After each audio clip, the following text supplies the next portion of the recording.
ओम शांति। आज हम मिलेंगे ब्रह्मा कुमारी ईश्वरीय विश्वविद्यालय के जनरल सेक्रेटरी निर्वैर भाई जी से, जो कि ग्लोबल हॉस्पिटल के मैनेजिंग ट्रस्टी भी हैं। भाई जी, आपका बहुत बहुत स्वागत है। ओम शांति। धन्यवाद। ओम शांति। भाई जी, आप ग्लोबल हॉस्पिटल से जुड़े हुए हैं, मैनेजिंग ट्रस्टी हैं ग्लोबल हॉस्पिटल के। तो ग्लोबल हॉस्पिटल के द्वारा ब्रह्मा कुमारी संस्था समाज में क्या अपना मतलब योगदान दे रही है? माउंट आबू में गवर्नमेंट की एक छोटी सी हॉस्पिटल है, सरकारी अस्पताल। उसमें जो हॉस्पिटल की सुविधाएं हैं वो सब नहीं थी। जो साधन होने चाहिए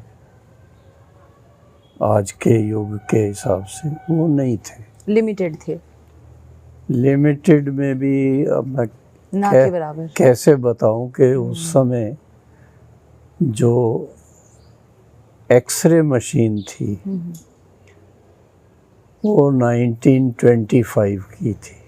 ओह अच्छा। इतनी पुरानी। माउंट आबू में बाकी सब कुछ है, शांति भी है, आराम से रहने के लिए स्थान भी है, बहुत अच्छी देखने की जगह हैं। लेकिन अगर किसी की तबीयत ख़राब हो जाए तो उसके लिए ठीक से जो अरेंजमेंट होना चाहिए हेल्थ केयर का, वो नहीं था।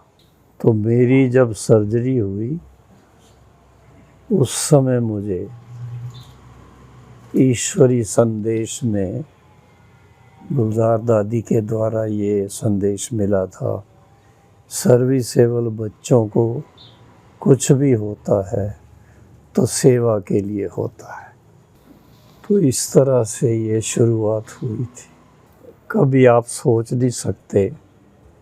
एक मिसाल ऐसा भी है, एक बच्चा यहाँ का, इधर से पास में गांव है वहाँ का, वो यहाँ ड्यूटी करता था क्योंकि उसके फादर की डेथ हो गई। माँ और वो थे तो पालना कैसे हो परिवार की। तो उसने हमारे पास यहाँ चौकीदार का काम ले लिया। होशियार था लड़का, तो उसको थोड़ा इनकरेज किया कि तुम पढ़ाई पढ़ो और तनख्वाह भी देंगे तेरे को। उसने स्वीकार कर लिया, पढ़ाई पढ़ी, इतने तक होशियार। साउथ इंडिया में एक बहुत मशहूर डॉक्टर है जिसका आँखों की खास तकलीफ़ जिनको होती है उसके लिए वहाँ उनको निमंत्रण मिला। 1 साल की स्टडी वहाँ जाके की उसने और उसमें बहुत अच्छे मार्क्स से पास हुआ, जिसके फलस्वरूप उसको अहमदाबाद में बहुत अच्छी सर्विस मिल गई। इतने तक सर्विस अच्छी मिली, उसको चांस मिला कंपटीशन में जाने का। उसके लिए खास वो अमेरिका गया। अरे वाह। और अमेरिका में उसको बहुत लोगों ने पसंद किया जो उसने मेहनत की हुई थी। इस तरह से लड़के भी लड़कियां भी जो चाहती हैं कि हम पढ़ाई पढ़ें, तो हमारे यहाँ जो ट्रक चलाते हैं ड्राइवर, उनके बच्चे हैं, उनको भी पढ़ाया इसी तरह से। तो एक तो वो बच्चों को पढ़ने में मदद की और उसके साथ साथ जब उनकी शादी वगैरह हुई उस समय भी उनको मदद की, जिससे कि वो अपने लाइफ में जहाँ भी हो खुश रहें बस। So this is how global hospital we are able to do something society. जी। भाई जी, आपका ब्रह्मा कुमारी संस्था से कैसे जुड़ना हुआ? मैं भूल से जुड़ गया। भूल से? तो ये भूल कैसे हुई? मुझे बचपन से आध्यात्मिक किताबें पढ़ने का शौक था। तो मेरा एक दोस्त दिल्ली से छुट्टी से वापस आया और वो अपने साथ मुझे सेंटर पे ले चला। बॉम्बे में जहाज़ पर थे हम। आप नेवी में कार्यरत थे ना पहले? इंडियन नेवी में हाँ, थे, हाँ, इलेक्ट्रॉनिक्स इंजीनियर। हाँ। तो वो हमें भाई जो दोस्त हमारे वो साथ में सेंटर पे ले चले। तो वहाँ से शुरुआत हुई। 1 महीना वहाँ गए। छोटी उम्र थी, कोई ज़्यादा नहीं थी, 20 साल। उस समय बड़ी दादियाँ भी थीं, मातेश्वरी जी थे और पिताश्री जी ब्रह्मा बाबा। तो उन सब की पालना मिली। हर एक ने बहुत प्यार से गाइड भी किया, नई नई बातें सिखाई।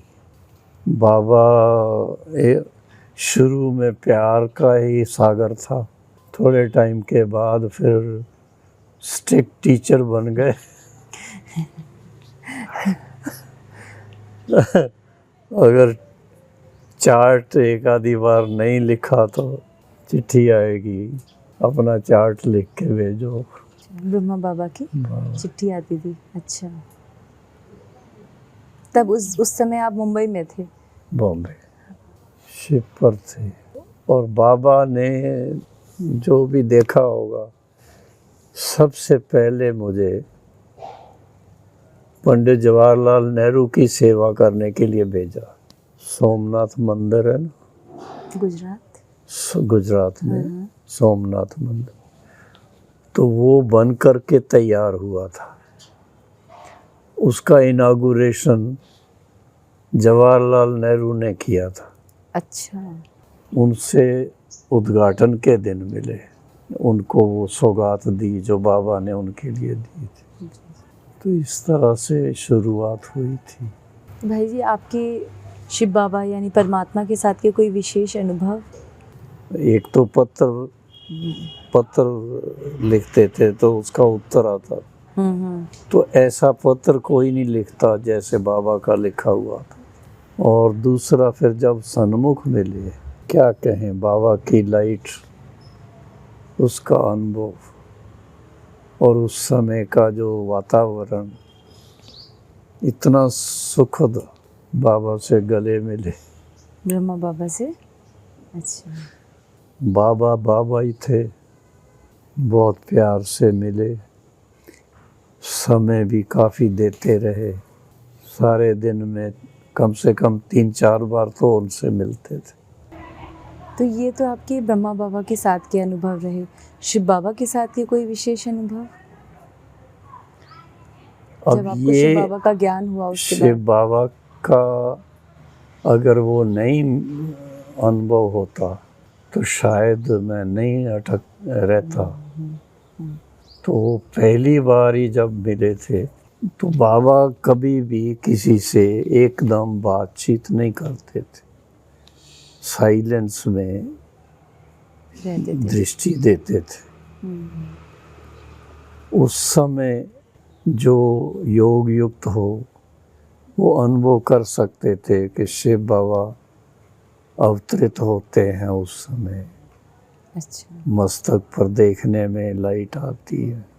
बाबा से जिस तरह की जो बातें, जिसको हम ज्ञान की पालना कहते, वो आम व्यक्ति नहीं कर सकते।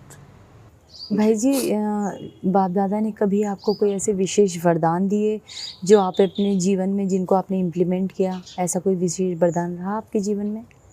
बाबा ने वरदान दिए, जैसे हेल्थ के बारे में है, हेल्थ ऊपर नीचे होती, तो उसके लिए वरदान दिया, अब आप बिल्कुल ठीक हो जाएंगे।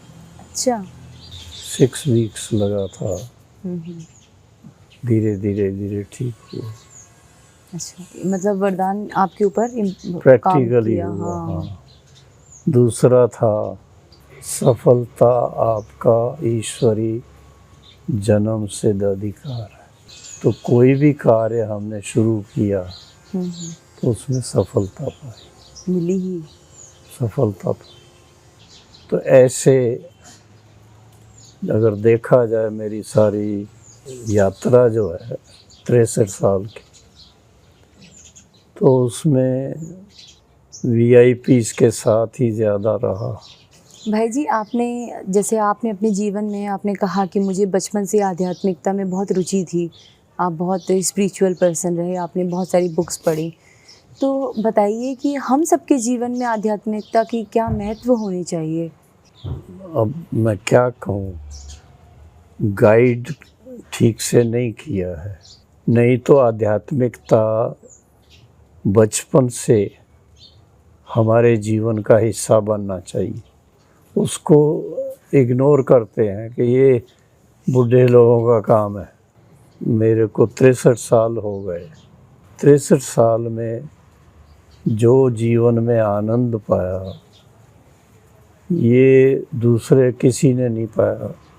तो बुढ़ापे में क्या कर सकते हैं? फिर तो हिम्मत ही नहीं रहती। जैसे और सब्जेक्ट हमारे हैं पढ़ाई के लिए, इसी तरह से आध्यात्मिकता को भी एक आध्यात्मिक सब्जेक्ट ज्ञान भी बचपन से होना चाहिए। एग्री, बिल्कुल बिल्कुल। तब वह व्यक्ति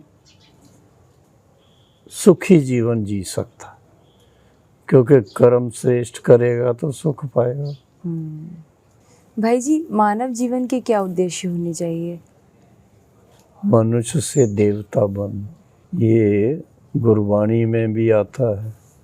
वास्तव में हम सब देवताओं की संतान है।